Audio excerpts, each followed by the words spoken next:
Mbanje kwasuhuza mu izina rya Yesu Kristo. Je commence par vous saluer au nom de Jésus-Christ. Mugira amahoro y'umwami wacu. Soyez dans la paix de notre Seigneur. Muri mwanya ndagira ngo orientation ku cyumweru gishize twateraniye i Liège. Je vous donne les salutations. La semaine passée, nous sommes réunis à Liège. Tujya kurangiza amateraniro bampaye intashyo bazanira muzakire. En finissant le culte, ils m'ont donné une salutation. Accueillez-les. Reka nzere ndirimbe ibice bitatu by'indirimbo ya 273 273. Trois strophes du chant numéro 273. 273. Première partie.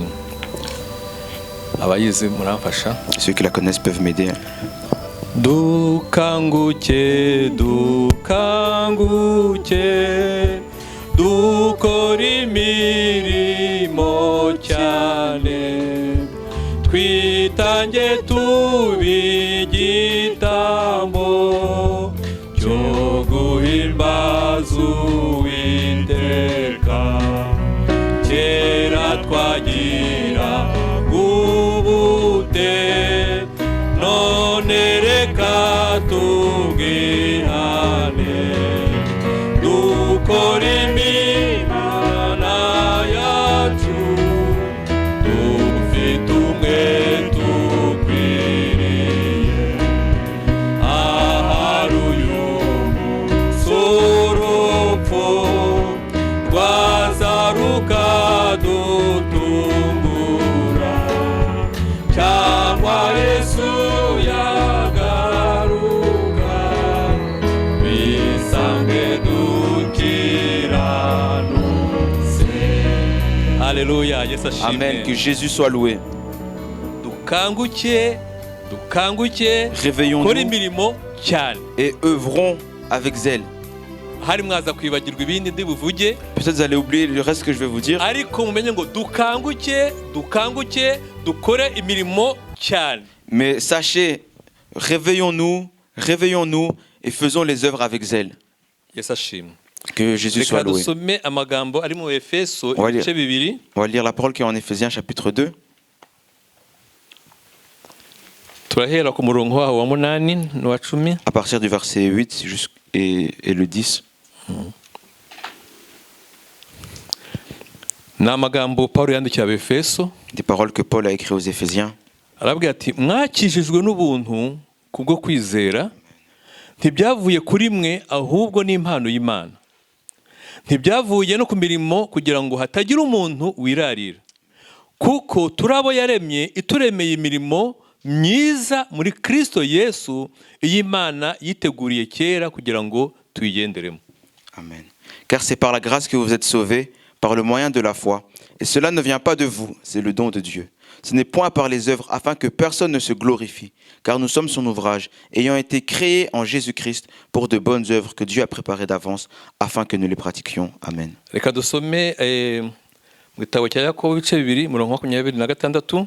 On va lire le livre de Jacques, chapitre... J'ai pas entendu. Ibice bibiri Chapitre 2, murongo 26. verset 26.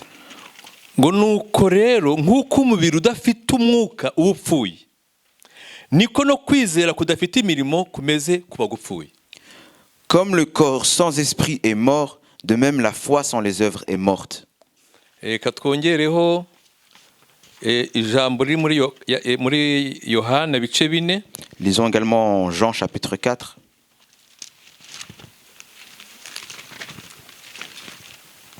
Umurongo wa 34. Au verset 34.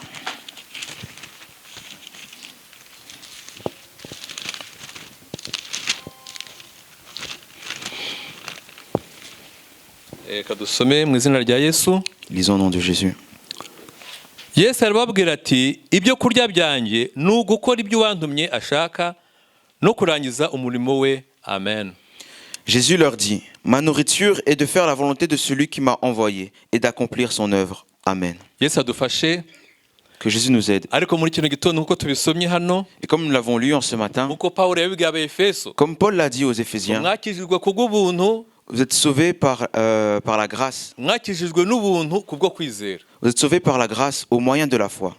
ni ukuvuga ngo niba twarakijijwe C'est-à-dire que si nous sommes sauvés, n'ubuntu twagiriwe, c'est une grâce qui nous a été faite. none se ntimubibona yuko hari n'abandi batarakira ako gakiza? Ne voyez-vous pas que d'autres n'ont pas encore reçu ce salut? ariko niba waramenye Yesu, Mais si toi tu as connu Jésus, n'ubuntu wagiriwe, c'est une grâce qui t'a été faite. wakijijwe Tu n'ubuntu as été sauvé par la grâce, kubwo kwizera. au moyen de la foi. Kwizera La foi. ni ukuvuga ngo kwizera C'est-à-dire que la foi, ntabwo ari amagambo gusa ngo ngende arizeye. ce n'est pas simplement des mots, dire moi je crois. kandi nk'uko twabibonye ku murongo wa 10, Et comme nous l'avons vu au verset 10, ngo kuko yaturemye, ngo yaturemeye imirimo myiza muri Kristo Yesu. il est écrit qu'il nous a créés pour des bonnes œuvres en Jésus-Christ. Imana yari izi ko uzakira agakiza, Dieu savait que tu allais recevoir le salut. kandi yakuremeye n'imirimo Et il a aussi préparé des bonnes ugomba œuvres pour toi, kuzagenderamo. que tu dois pratiquer. Imana izi ko tugomba gukora. Dieu sait que nous devons agir. Yesu ashimwe cyane. Que Dieu soit loué. hariya twasomye nanone Et là, nous avons lu encore. haravuga ngo ibyo kurya byanjye ni ugukora ibyo data ashaka. C'est écrit que ma nourriture est de faire la volonté de mon Père. Yesu niko yabivuze, C'est ce que Jésus a dit. ati ibyo kurya byanjye Ma nourriture, ni ugukora ibyo data ashaka. c'est de faire la volonté de mon aya Père. magambo Yesu yavuze muri cya gice cya 4, Ces paroles, Jésus les a dites en Jean chapitre 4. niho Yesu yavuze ariya magambo. C'est là qu'il a dit ces paroles-là. yari amaze kuvugana n'umugore Il w'umusamariyakazi. venait de parler à la femme samaritaine. umusamariyakazi yari umuntu nawe ntimugire ngo nubwo yari umunyabyaha, Cette femme samaritaine, même si elle était pécheresse, ariko yari azi ibintu by'Imana. elle connaissait les choses de Dieu. ni ukuvuga ngo yari yarumvise inkuru z'Imana, C'est-à-dire qu'elle avait entendu les histoires à propos de Dieu. kuko yari azi Aburahamu, Parce qu'elle connaissait Abraham. ndetse akaba azi ko na Mesiya azaza. Et elle savait qu'un Messie devait arriver. ariko ibyo ntibyatumye ataguba mu byaha. Mais cela ne l'a pas empêché de demeurer dans le péché. yari yarasinziriye mu byaha.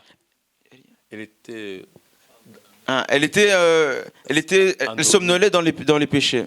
yarasinziriye mu byaha, Elle somnolait dans les péchés. akora ibyaha, Elle a commis des péchés. ariko Yesu aramusanga. Mais Jésus est allé vers elle. Imana ishimwe cyane. Que Dieu soit loué. Yesu ajya adusanga bene data. Jésus vient à notre rencontre, frères n'uyu et sœurs. munsi kuri uyu munsi wa none Aujourd'hui également, Yesu ari hano, Jésus est ici kandi Yesu arakwegereye. et il s'approche de toi. Imana ishimwe kuri uriya mudamu, uriya musamariyakazi Que Dieu soit loué parce que cette Samaritaine, ntabwo yasubiye inyuma, elle n'est pas retournée en arrière. yemeye kuganira na Elle Yesu, a accepté de parler kandi avec Jésus. ikiganiro cye yajyanye na Yesu Et cette discussion qu'ils ont eue cyaramuhinduye, l'a transformée. kuko we yari afite inyota y'iby'isi. Parce qu'elle, elle avait soif des choses de ce monde. ndumva iyo nkuru muyizi, Je pense que vous connaissez cette histoire. ariko Yesu akamubwira ati Mais Jésus lui a dit, mpa amazi. donne-moi de l'eau. umugore ati ngewe ntabwo nta amazi dore ariko nta mazi nguhaye. La femme lui a dit, moi je te donne pas d'eau. bagize ikiganiro kirekire Ils ont eu une longue discussion kijyanye n'uko umwe yari umuyuda undi ari umusamariya, à propos de l'un est juif, l'autre samaritain. ariko Yesu aramubwira ati amazi nguha Mais Jésus lui a dit, l'eau que moi je te donne araguhindukiramwo isoko idudubiza ubugingo buhoraho. va faire de toi une source de vie qui jaillit jusque dans la vie éternelle. Haleluya. Une source d'eau qui jaillit jusque dans iyo la vie éternelle. twegereye Yesu Lorsqu'on s'approche de Jésus, tukamwegera dufite inyota, qu'on approche avec soif, inyota y'iby'isi, soif des choses de ce monde, iyo nyota ayidukuramo. il nous enlève cette soif. Haleluya. Amen. akadushyiramo amazi y'ubugingo, Et il nous donne l'eau de la vie. amazi adudubiza Une eau qui jaillit, qui est vive, kugeza ku bugingo buhoraho. jusque dans la vie ayo éternelle. mazi azadudubiza Et cette eau va jaillir kugeza igihe cyose. éternellement. Imana ishimwe cyane. Que Dieu soit loué. ahangaha rero murumva ko uyu musamariyakazi Voyez alors que cette Samaritaine yakiriye Yesu, a reçu Jésus. hanyuma amaze kwakira Et Yesu après avoir reçu Jésus, nawe yumva agize imbaraga, elle aussi s'est sentie forte. yari amaze kwizera Yesu, Elle venait de croire en Jésus. ntabwo yicaye rero, Elle ne s'est pas assise ahubwo alors, yarahagurutse mais elle s'est levée. asiga ikibindi cye, Elle a laissé son ajya kubwira abantu vase bo mu mudugudu we, et est partie voir tous les gens de son village. arababwira ati nimuze Elle leur a dit, venez, mujye kureba umuntu wankijije, venez voir celui qui m'a murebe transformé, ko hari qui m'a ataba ari sauvé. Mesiya. Venez voir, c'est lui le Messie. abantu baraje Et les gens sont venus. bumva Yesu, Ils ont entendu ce que Jésus disait. nabo baramwizera. Et eux également ont cru. noneho ndetse barabwira Yesu ngo naguma aho ngo bamarane iminsi Ils ont mikeya même dit à Jésus de rester dans ce lieu-là pour qu'il puisse passer plus de temps avec n'abandi lui. baraza barizera Et d'autres sont venus et ils ont cru également. baravuga bati ntabwo twijejwe gusa n'amagambo y'uyu mugore Et ils disent maintenant nous ne croyons plus seulement à cause des paroles de cette femme, ahubwo twijejwe n'amagambo twumvanye Yesu mais nous croyons par rapport aux paroles que nous avons entendues de Jésus umugore lui-même. atangira umurimo Cette femme a commencé le travail. ibyo kurya byanjye ni ugukora ibyo data ashaka Ma nourriture est de faire la volonté de mon Père. ko Yesu Kristo yabivuze C'est ce que Jésus-Christ a dit. Imana ishimwe cyane Que Dieu soit loué. ubwo rero murumva yuko Voyez donc, nimba twarahamagawe si nous avons été appelés, nimba twarizeye si nous avons cru, tugomba gukora imirimo nous y'Imana devons également œuvrer, servir Dieu.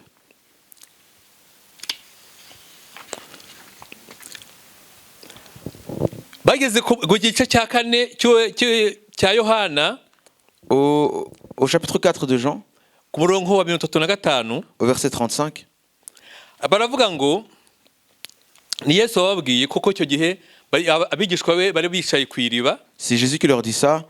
Ses disciples étaient assis bari bahanga aho Yesu yari ari ku iriba rya Yakobo là tout près du puits de Jacob. noneho Yesu ababwira amagambo Et Jésus leur a dit ces paroles. ngira ngo natwe tuyumve J'aimerais que nous aussi nous puissions les entendre. Yesu arababwira ati arababaza ati ngo mbese ntimuvuga ngo hasigaye amezi ane isarura rigasohora Jésus leur a dit, ne dites-vous pas qu'il y a encore 4 mois jusqu'à la moisson? nuvuga ngo abigishwa ba Yesu C'est-à-dire que les disciples de Jésus, bo bumvaga eux pensaient ko gusarura bisigaje amezi ane que pour la moisson, il restait encore 4 mois. nuvuga ngo ntabwo gusarura ntabwo byihutirwa C'est-à-dire que pour eux, la moisson n'était pas une chose urgente. ariko Yesu arababwira ati Mais Jésus leur dit, dore ndababwira voici je vous le dis, nimwubura amaso murebe levez les yeux et regardez. imirima yuko imaze kwera ngo isarurwe Regardez les champs qui déjà blanchissent pour la moisson. nimwubure amaso murebe Levez les yeux et regardez. mwebwe muvuga ngo cyasigaye amezi ane Vous qui dites qu'il reste encore 4 mois. dore umusaruro nimwubure amaso murebe imirima ko imaze kwera ngo isarurwe Levez les yeux et regardez les champs qui déjà blanchissent pour la moisson. bo baravuga ngo nta gihe nticyari cyagera Eux disent, le temps n'est pas encore arrivé. ariko Yesu aravuga ngo igihe ni iki Mais Jésus leur dit, le temps est arrivé. haleluya Amen. ntabwo tuvuga ngo iby'Imana ntabwo tugomba kubishyira kure Les choses de Dieu ne devons pas les mettre loin. imirimo y'Imana ntitugomba kuyishyira kure Le service pour Dieu ne devons pas l'éloigner. ahubwo igihe cyo gukora ni iki Mais le moment de servir, c'est maintenant.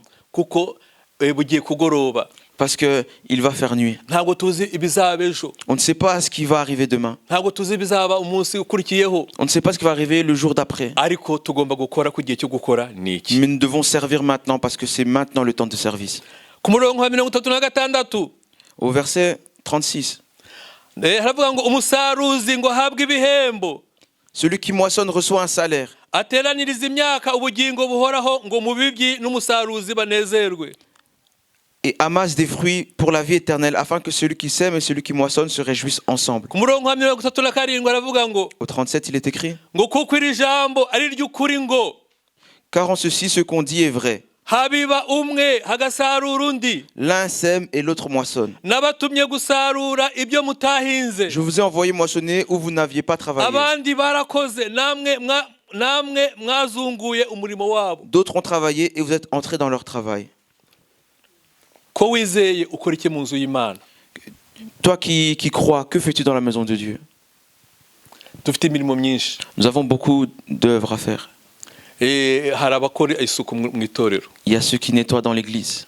hari abahamagara abantu ngo nimuze kuri Yesu Il y a ceux qui font l'appel pour que les gens ariko reçoivent Jésus. uwo ni umurimo twese duhuriyeho Et ça, c'est une œuvre que nous tous nous devons faire. ntabwo ari umuntu umwe cyangwa abantu bamwe Ce n'est pas une ou deux personnes qui doivent Yesu aravuze ngo évangéliser. nimugende mubwire abaremwe bose Jésus a dit, allez dans toutes les nations pour annoncer l'évangile. Yesu ashimwe cyane Que Jésus soit loué. hari abaririmbyi Il y a ceux qui chantent. hari abanyamasengesho Il y a les intercesseurs.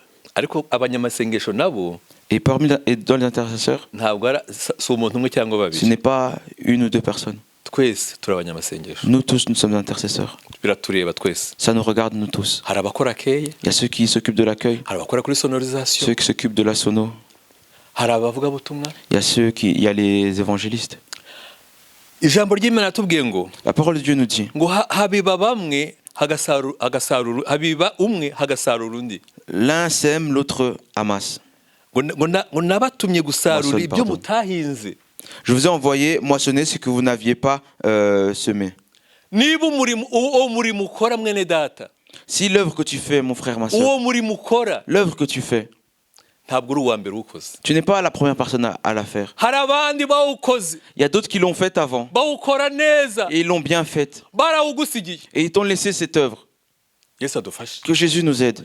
Barawudusigiye kugira ngo dukomeze uwo murimo. Ils nous l'ont laissé pour qu'on puisse nous Ni également ijambo faire cette œuvre. ry'Imana ribitubwiye. C'est la parole de Dieu qui nous dit cela.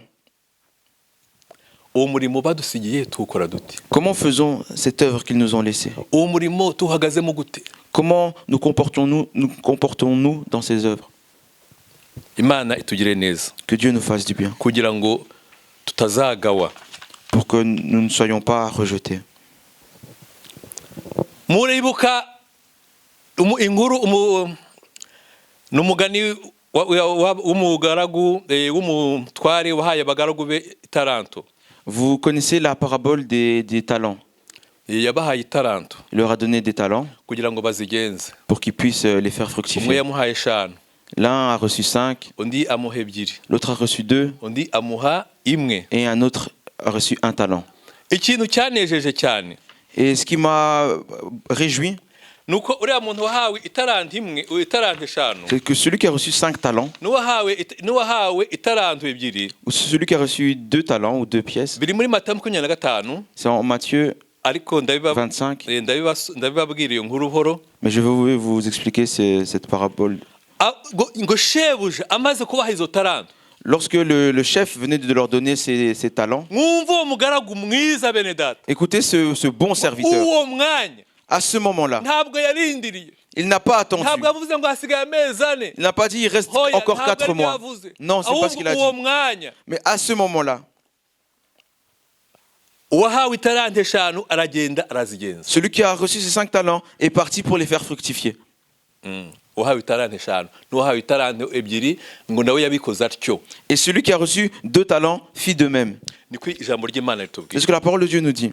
Uwo mwanya À ce moment-là, bene data, frères et sœurs, ntabwo tugomba kuranzika ibikorwa by'Imana. on ne doit pas reporter l'œuvre de Dieu. Tugomba gukora umurimo w'Imana uko Imana ibishaka. Nous devons servir comme Dieu le veut. Ubuzima bwa Gikristo ni ugukora. La vie chrétienne, c'est servir. Ubuzima bwa Gikristo ni ugukora bene data. La vie chrétienne, c'est servir, frères et sœurs.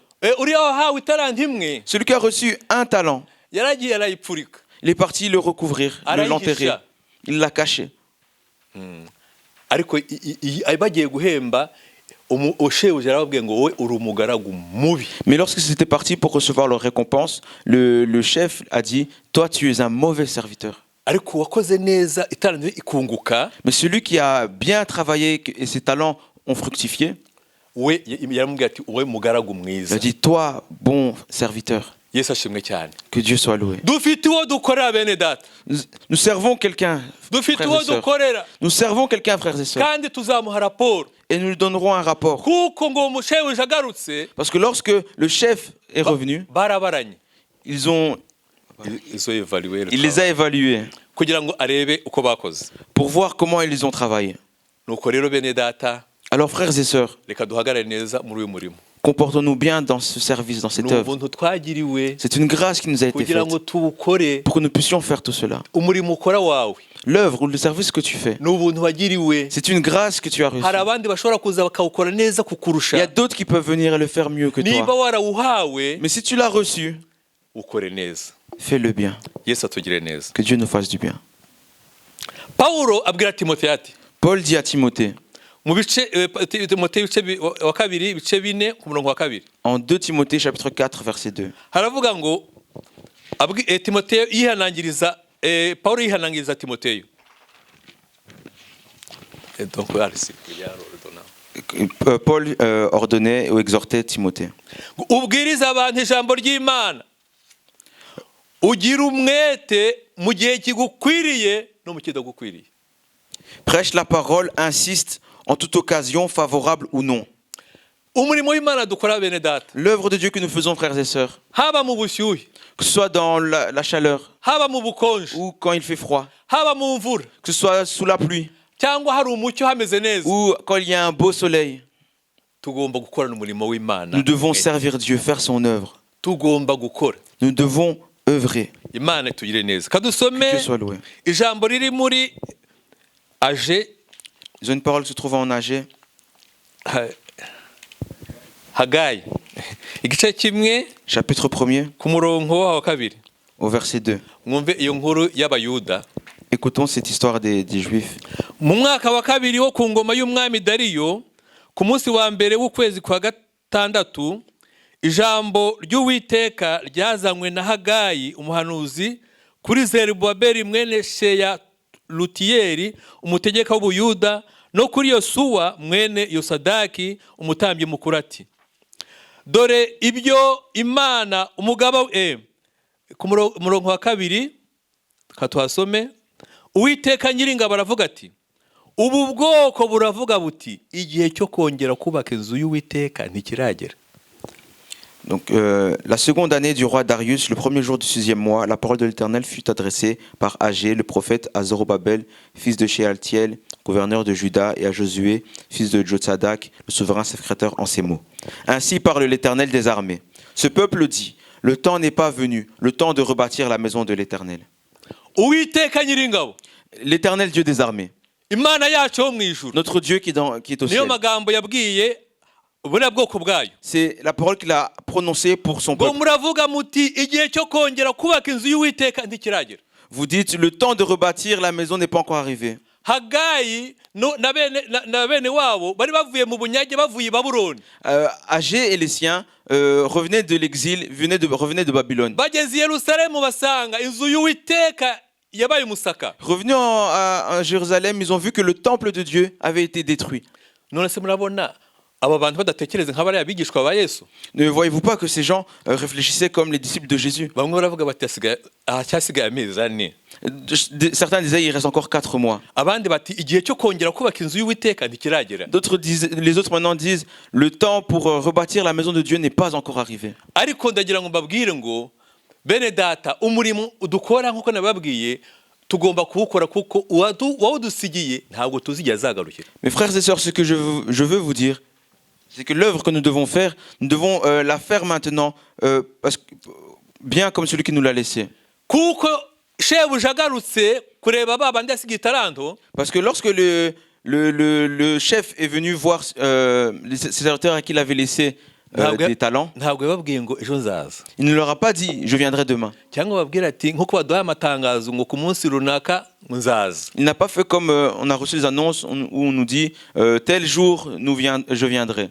Hoya soko byagenze. Non, ça ne s'est pas passé comme ça. Umwami wacu Yesu Kristo yasubiye mu ijuru, Notre Seigneur Jésus-Christ est retourné au ciel amaze kuducungura, après nous avoir rachetés, amaze gupfa akazuka, après être mort et ressuscité. yasubiye mu ijuru. Il est retourné au ciel. Ariko asiga avuze ngo Mais il est parti en disant: zagaruka je reviendrai kugira ngo mbajyane aho ndi namwe mutuzabane namwe, pour vous prendre avec moi, ainsi là où je suis, vous serez kugira ngo aussi. tuzabanane nawe uko twakoze umurimo. Ainsi nous pourrons demeurer avec lui, nous qui avons œuvré Ku pour lui. murongo wa gatatu Au verset 3, uwo muri Hagayi en Agé, hamwe twasomye là où nous venons de ngo lire. maze ijambo ry'Uwiteka rizanywe n'umuhanuzi Hagayi riti: C'est pourquoi la parole de l'Éternel leur fut adressée par Agé, le prophète, en ces mots. mbese birakwiriye ko mwibera mu mazu yanyu y'ibitabashwa narwo urusengero rukaba umusaka? Est-ce le temps pour vous d'habiter vos demeures lambrissées quand cette maison est détruite? Yemwe mw'Abayuda mwe, Vous, Juifs, kuki mwibereye mu byanyu? pourquoi restez-vous dans vos affaires? Kuki mwibereye mu mazu yanyu? Pourquoi restez-vous dans vos maisons? Ntabwo ari byo Uwiteka Ce ashaka. n'est pas ce que l'Éternel désire. Hoya, Non. dore inzu y'Uwiteka ibaye umusaka. Voici, la maison de l'Éternel a été détruite. Ijambo ry'Imana ratubwira yuko La parole de Dieu nous dit ko tugomba guhagarara neza tukarinda ibyo twahawe. que nous devons demeurer fermement pour garder ce qui nous a été donné. Tugomba guhagarara mu mwanya Yesu Kristo Nous yadusize. devons demeurer dans l'emplacement, dans ce que Jésus nous a laissé. Muribuka Yesu Kristo ubwo yari i Getsemani, Vous vous rappelez lorsque Jésus était à Gethsemane, yabwiye abigishwa il bati a dit à ses disciples: mugume hano restez ici kandi musenge. et priez, veillez et priez. Mugume hano Restez ici, kandi mube maso musenge. restez ici, veillez et priez. Ariko Mais ntabwo babishoboye Ils n'ont pas pu le faire. cyakora bashoboye kimwe Ils ont pu faire une chose. barihanganye Ils ont été patients. ariko ntabwo bakoze ibyo Yesu yabasabye. Mais ils n'ont pas réussi à faire ce que Jésus leur a demandé. kugumaho Yesu yabasize Parce que rester là où Jésus les avait laissés, barahagumye, ils y sont restés. ariko gusenga Mais prier, byarabananiye. ils n'ont pas pu. Yesu arababwira ati nimube maso musenge kugira ngo mutagwa mu moshya. Jésus leur a dit, veillez et priez afin de ne pas tomber en tentation. Ni byiza guhagarara mu murimo twahamagariwe, Il est bon de demeurer ferme dans le service dans lequel on nous a appelés. ariko tugomba no gusenga. Mais nous devons également prier. Tugomba gusenga bene Nous data devons prier, frères et sœurs, kugira ngo tutagwa mu moshya. pour ne pas tomber en tentation. Harabibwira ngo hari ngo Yesu yafashe bari abigishwa be kugira ngo hari kuko aragiye kujya ku musaraba afite ibibazo byinshi kugira ngo bajye bamufasha ati ihangane. Certains peuvent dire, peut-être il a pris ses disciples-là avec lui, comme il devait aller à la croix, il avait besoin qu'il y ait des gens pour le consoler. Ariko si bitose bya Petero na Yohana hari icyo byari gufasha Yesu. Mais le sommeil de Pierre et Jean, comment pouvaient-ils aider Jésus? Ariko Yesu yarababwiye ati Mais Jésus leur a dit, nimube maso kandi veillez, musenge priez, kugira ngo mutagwa mu moshya. pour que vous ne tombiez pas en tentation. Kuko nibo bagomba kuba maso, Car c'est eux qui doivent être réveillés. bagomba kubera maso ubugingo bwabo, C'est eux qui doivent veiller pour leur vie. bagomba kubera maso umurimo bahawe, C'est eux qui doivent veiller pour le service qu'ils ont reçu. bagomba gusenga. Ils doivent prier. Kuko badasenze Parce que s'ils ne prient pas, bashobora kugwa mu moshya, ils peuvent tomber en tentation. kubera ko Satani ahora azerera nk'intare ishaka ko yaconshomera. Parce que Satan, il rôde comme un lion rugissant, cherchant qui dévorer. Ariko tumunesheje iki? Mais comment le vaincons-nous? Turi gusenga, Par la prière. turi gusenga. Par la prière. Yesu atugire neza. Que Jésus nous fasse du bien. Ku murongo wa gatanu w'icya verset gice 5. cyo muri Hagayi Du chapitre en AG. ngo nuko rero Uwiteka Nyiringabo aravuga ati Ainsi parle maintenant l'Éternel des armées. nimwibuke ibyo mukora. Considérez attentivement vos voies. Iryo jambo rimaze imyaka ibihumbi, Cette parole, ça fait des milliers d'années. ariko umunsi wa none ni iryacu. Mais aujourd'hui, elle est pour nous. Nimwibuke bene data Souvenez-vous, frères et sœurs. ibyo mukora. Considérez vos voies. Mu gifaransa bivuga neza considérez vos voix. C'est mieux dit en français. Considérez vos voies. Nimwibuke mu Considérez-les. yandi magambo En d'autres mots, ni ukwisuzuma. c'est s'examiner Ese koko wa murimo nahawe ngukora nte, et se dire l'œuvre que j'ai reçue, muhagazemo nte. comment est-ce que je la pratique? Nimwisuzume, Examinez-vous. nimwibuke ibyo mukora. Rappelez-vous ce que vous faites. Hanyuma ku murongo wa gatandatu n'uwa munani Versets 6 et 8. haravuga ngo mwabibye byinshi C'est écrit, vous semez beaucoup ariko musarura bike, et vous recueillez peu. murarya ariko ntimuhaga, Vous mangez et vous n'êtes pas rassasiés. muranywa ariko ntimushira inyota, Vous buvez et vous n'êtes pas désaltérés. murambara ariko ntimushira imbeho, Vous êtes vêtus et vous n'avez pas kandi chaud. n'ukorera ibihembo abibika mu ruhago rutobotse. Le salaire de celui qui est à gage tombe dans un Uwiteka sac Nyiringabo percé. aravuga ati Ainsi par l'Éternel des armées. nimwibuke ibyo mukora. Considérez attentivement vos voies. Abisubiyemo bwa kabiri. Il le répète une seconde fois. Bene data, Frères et sœurs, umurimo wahawe uhagazemo gute? l'œuvre que tu as reçue, le service que tu as reçu, comment te comportes-tu dedans? Umurimo nahawe ngewe nguhagazemo Le gute? service que j'ai reçu, comment est-ce que je me comporte dedans? Imana irashaka yuko tureba ahantu twageze intege nke, Dieu veut que nous puissions regarder là où nous sommes affaiblis. kuko uriya wahawe itaranto, Car celui qui a reçu un talent, itaranto imwe, un seul talent, we ngo yabaye umunyabute. il a été fainéant. Niko ijambo ry'Imana ritubwira. C'est ce que la parole de Dieu nous dit. Yaramubwiye ngo yabaye umunyabute. Il a été fainéant. Niko ijambo ry'Imana ritubwira ngo ariko shebuja aramubwira ati wa mugaragu mubi we, Le maître lui a dit, toi mauvais serviteur, wa munyabute we, toi fainéant, ko wari uzi ko nsarura aho ntabibye, tu savais que je sème là où je hunika ibyo récolte là où je n'ai pas ntagosoye. semé. C'est quel verset? C'est le verset 25-26. Ok. Matthieu. Son maître lui répondit, serviteur méchant et paresseux, tu savais que je moissonne où je n'ai pas semé, que j'amasse où je n'ai pas vanné. Shebuja yavuze ijambo rikomeye Le maître lui a dit une parole forte, ku murongo wa 28 au verset 27. ngo nuko nimuyimwake muyihe ufite itaranto 10. Verset 28. Ôtez-lui donc le talent et donnez-le à celui qui a les 10 talents. Umurimo w'Imana bene data ntituwukinishe. Ne jouez pas avec l'œuvre de Dieu, frères et None sœurs. se ibaze none Yesu avuze ngo umurimo ndawukunyaza. Imagine maintenant, Jésus dit, je prends ce service que tu fais. Simbizi ko wabifata. Je ne sais pas comment tu pourrais le prendre, ariko ngewe sinasinzira, mais moi, je manquerais de sommeil. ntabwo nasinzira. J'aurais des insomnies. Imana ikwatse uwo murimo, ikakwaka umurimo ukora muri Akeye, ikakwaka uburirimbyi, ikakwaka ya mirimo twavuze yose, Imana iwukunyaze, Si Dieu te retirait ce service que tu fais dans l'accueil, en tant que chanteur, tous ces services dont on a wasigara parlé, uhinda imishyitsi. si Dieu te l'enlevait, tu serais dans la tourmente. Ngo kuko ufite ku murongo wa 29, ngo kuko ufite azahabwa akarushirizwaho, ariko udafite azakwa n'icyo yari afite. Verset 29. Car on donnera à celui qui a et il sera dans l'abondance, mais celui qui n'a pas, on notera même ce qu'il a.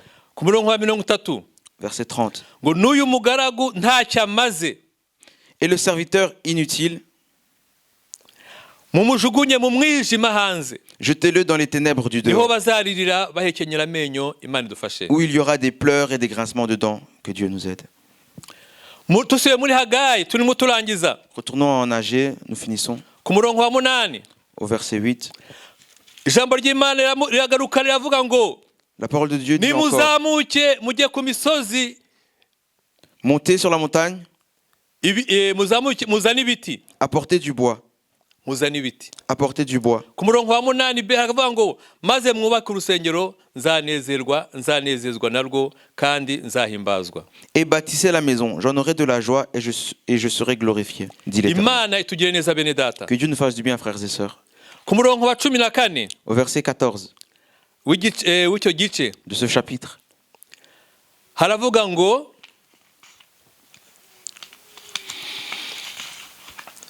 maze Uwiteka akangura umutima wa Zerubabeli. l'Éternel réveilla l'esprit de Zorobabel. Haleluya. Amen. Uwiteka L'Éternel akangura umutima wari usinziriye, réveilla un esprit qui était umutima endormi, wari ufite ubute, un cœur qui était paresseux. Uwiteka arawukangura. Dieu l'a réveillé, l'Éternel l'a réveillé. Umutima wa Zerubabeli mwene Sheyalutiyeli, umutegeka w'Ubuyuda. L'Éternel réveilla l'esprit de Zorobabel, fils de Shealtiel, gouverneur de Juda. Yari guverineri, n'umutima wa guverineri Imana irawukangura. Même l'esprit d'un gouverneur, Dieu peut le réveiller. Si uwo gusa wenyine, Et pas lui, il n'y a pas ikangura que lui. umutima wa Yosuwa mwene Yosadaki, umutambyi mukuru. Il réveilla également l'esprit de Josué, fils de Josadak, le souverain sacrificateur. Ntimwavuga ngo haleluya, Vous ne pouvez pas dire Alléluia. haleluya. Alléluia. Imana yacu irakangura, Notre Dieu réveille. ikangura umutima wa Zerubabeli, Il a réveillé le cœur de ikangura Zorobabel. umutima wa Il a Yoshuwa. réveillé le cœur de Josué. Ntabwo ariyo mitima gusa Et yakanguye, ce n'est pas simplement les cœurs là qu'il a n'imitima réveillés. y'abasigaye bo muri ubwo bwoko bose, Et l'esprit également du reste du peuple. bose. Tout le reste. Icyampa Imana igakangura imitima yacu twese hano. J'aimerais que Dieu puisse réveiller l'esprit de chacun d'entre nous. en ce Alléluia. lieu. Amen. Reka dusabe Imana, reka dusabe Demandons umwuka à Dieu, wera demandons adukangure, que le Saint-Esprit puisse nous réveiller. reka umwuka wera Que adukangure, le Saint-Esprit puisse reka nous umwuka réveiller. wera dusubize mu Que murimo, le Saint-Esprit puisse nous remettre dans son œuvre. kugira ngo dukore imirimo y'Uwiteka. Pour que nous puissions servir Dieu. Kuko Yesu yaravuze ngo ibyo kurya byanjye Car Jésus a dit, ma nourriture, ni ugukora ibyo wantumye. c'est de faire la volonté de celui qui m'a Yesu envoyé. atugire neza. Que Jésus nous fasse du Muri uyu bien. mwanya En ce moment, tugiye gusenya Imana, nous allons prier. tugiye gusenya Imana, Nous allons prier. ariko Mais ngo nimwibuke ibyo mukora, rappelez-vous de ce que vous faites. nimwibuke ibyo dukora. Rappelons-nous ce que nous faisons. Ushobora kumva yuko ahari waba umurimo Imana yaguhaye utawuhagazemo neza. Il est possible que le service dans lequel Dieu t'a mis, tu ne le fais pas correctement. Kandi niba ukora neza, Et si tu le fais correctement, Imana ishimwe. que Dieu soit loué. Ariko mwene data, Mais mon frère, ma soeur, ijambo ry'Imana ratubwira ngo nimwibuke ibyo mukora. la parole de Dieu nous dit de considérer ce que nous faisons. Niba wumva mu mutima wawe Si tu trouves que dans ton cœur, ko hari ikintu ubona mu murimo Imana yaguhaye kitameze neza, s'il y a un service que Dieu t'a donné et que tu vois que tu ne le ahari fais pas wavuga ko correctement, njyewe nzajya gukora umurimo w'Imana ubutaha. tu peux dire, moi je servirai Dieu plus tard. Ariko ijambo ry'Imana ryatubwiye ko gukora n'ubu, Mais la parole de Dieu nous dit que œuvrer, c'est maintenant. n'ubu. C'est maintenant. Hari ushobora kuba ufite ubute, Tu peux avoir de la paresse, ariko igihe cy'Imana ni iki? mais le temps de Dieu, c'est maintenant. Ahari waba hari ibintu byawe uhugiyemo byawe Peut-être il y a tes choses, tes affaires à toi, ku personnelles, buryo utaboneka harya Yesu yagushyize qui gukorera. t'empêchent d'être visible là où Dieu te désire ou veut que Ushobora tu koko mu serves. by'ukuri kutaboneka muri gahunda runaka, Tu peux ne pas être visible ou être présent à certains ahari kubera impamvu Certains n'Imana événements. yakwemerera. à cause pour une raison que Dieu accepte. wenda ushobora kuba urwaye, Tu peux être malade, ushobora kuba wenda ufite amasomo menshi cyangwa imirimo myinshi, tu peux avoir beaucoup de travail, que ce soit à l'école ou pour le ariko travail. ushobora no kuri gusanga nta mpamvu ufite. Mais tu peux aussi te rendre compte que tu n'as aucune raison. Ariko mu byahishuwe ibice 22 Et en Apocalypse chapitre 22, ku murongo wa 12 au verset 12, ngo dore ndaza vuba voici je viens bientôt nzanye ingororano avec les rétributions kugira ngo ngorore umuntu wese bikwiriye ibyo yakoze. pour récompenser chacun selon ce qu'il a fait. Yesu atugire neza. Que Jésus nous fasse du bien. Niba umva hari ikintu umwuka wera yaguhishuriye muri uyu mwanya mu ijambo ryayo, ijambo ry'Imana, S'il y a quoi que ce soit que le Saint-Esprit t'a révélé dans sa parole, ushobora guhaguruka kugira ngo dufatanye gusenga. tu peux te mettre debout pour que nous puissions prier ensemble. Dukeneye gusenga ko amasengesho yo kudufasha. Nous avons besoin de prières pour nous aider, nous encourager. Twuname rwose. Inclinons-nous réellement. Twibuke ibyo dukora. Examinons ce que nous faisons. Niba wumva hari ahantu wacitse intege mwene data, Si tu vois qu'il y a quelque part où tu t'es découragé, mon frère, ma sœur, ushobora guhaguruka abakozi b'Imana bakagusengera. tu peux te mettre debout et les serviteurs de Dieu vont prier pour toi. Yesu ari hano hantu Jésus est en ce lieu kandi arashaka kuguhindura et il veut te changer. nk'uko yahindura umusamariyakazi. Comme il a changé la Samaritaine. Yesu ari hano Jésus est ici kugira ngo akongeremo imbaraga. pour qu'il puisse Yesu ari hano ajouter des forces à toi. kugira ngo wongere ugire imbaraga zo kuzamuka umusozi, Jésus est là pour t'aider à kugira ngo pouvoir ujye encore gravir la kuzana ibiti montagne. byo kubaka umurimo Encore w'Imana. aller prendre des Yes, bois ari hano. pour bâtir la maison de l'Éternel. Arakubwira ati Jésus est ici, il te dit, nyemerera icyo nkora mu mutima wawe. accepte que je puisse toucher ton cœur. Reka dusabe pasiteri adufashe gusenga. Demandons au pasteur de nous aider à prier. Qu'il fait bon à ton service, Jésus mon sauveur, qu'il me doit un sacrifice de t'offrir mon cœur.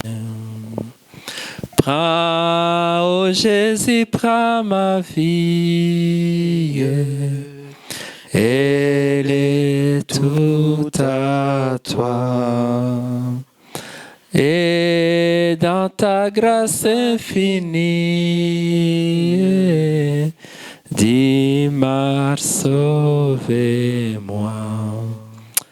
Mana ishobora byose, Dieu Tout-Puissant, ngo ni byiza kugukorera, il est bon de te servir. ni byiza kuba mu murimo Il est wawe. bon d'être à ton service. Uwo wahaye itaranto eshanu Celui à qui tu as donné 5 talents zaje kumuviramo 10 ont fructifié et il en a eu 10. kandi umwongerera n'izindi. Et tu lui en as encore ajouté. Ntabwo wavuze ngo umuhaye byinshi byo gukora, Tu n'as pas dit que tu lui donnais beaucoup, trop à faire. ahubwo byamugiriye akamaro. Mais ça lui a été plutôt bénéfique. Wowe ukangura imyuka, Toi qui réveilles les esprits, kangura imyuka isinziriye. réveille les esprits endormis. Kandi buri wese aho yagize intege mu murimo wawe, intege nke mu murimo wawe, Chacun là où il a été découragé dans ton service, aho yabaye umunebwe, là où il a été paresseux, umubabarire, pardonne-lui, umubabarire, pardonne-lui, umubabarire. pardonne-lui. Uri Imana ibabarira, Tu es Dieu qui pardonne. uri Imana y'imbabazi, Tu es Dieu miséricordieux, Mana ya Isiraheli, Dieu d'Israël, uwera nyirimpuhwe. le Saint, celui plein de compassion. Babarira ubwoko bwawe, Pardonne ton peuple. maze imyuka yacu yose Et nos esprits à nous tous, ikangukire kugukorera. qu'ils puissent s'éveiller pour te servir. Uturinde ubute, Garde-nous de la paresse. uturinde kuba za ntama zitabyara. Garde-nous d'être ces brebis qui n'enfantent pas. Twese duhaguruke nk'umugabo umwe, Que nous tous nous levions comme un seul homme tujye gushaka abazimiye, pour aller chercher ceux qui se perdent.